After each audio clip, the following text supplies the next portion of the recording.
Kamustahin natin ang mga pangyayari sa ating PAO Legal, Medical, Dental, Optical, Jail Visitation, and Decongestion Program sa New Bilibid Prison, Bucor Facility sa Muntinlupa City. Narito po ang report.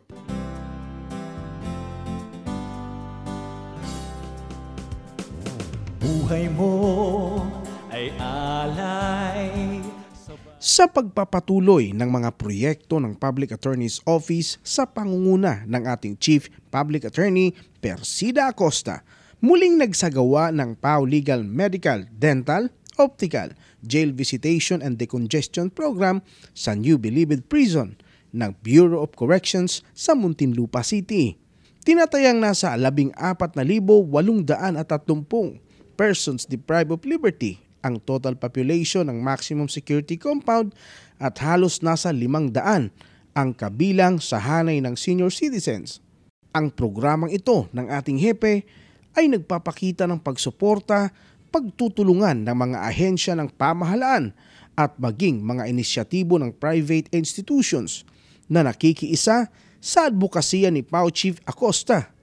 Kaya naman isa ito sa mga mabisang paraan ng pagtulong sa larangan ng total reformation o pagbabagong buhay ng ating mga PDL. Sa pagkakataong iyon ay pinasalamatan ni PAO Chief Acosta ang mga institusyon na nakikiisa sa programa. Kasama po natin ang ating mga lawyers from Special Appeal Services natin, SACS. Kasama rin natin si Director Reverend Ramos Dacpano. Kasama rin natin ang ating mga doktor sa pangunguna ni Dr. Erwin Erpi, ang ating Deputy Chief Public Attorney and Director General of the Forensic Laboratory Services. Ang ating mga doktor sa PAO at gayon din mga dentist mula sa De Ocampo College of Dentistry. Kasama rin natin ang ilang kabalikat natin sa NGO partners, ang Executive Optical para sa ating mga optometrists. Siyempre, ang media team nandito, ang mga nurses natin, volunteer nurses nandito rin. At tuloy-tuloy po ito, may monthly visit tayo. At ngayong October ay National Consciousness Month para sa ating correctional. May mga dala po tayong libreng gamot.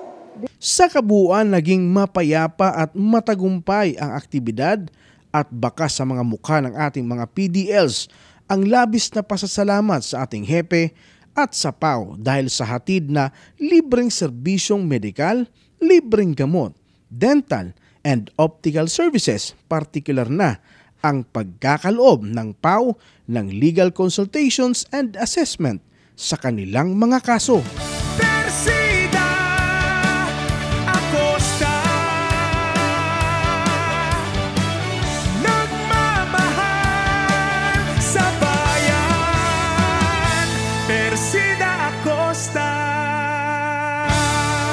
Ako si Gerald Ranyes para sa hashtag Palanews Persida Acosta, hustisya ng masa, katarungan, laban sa kahirapan.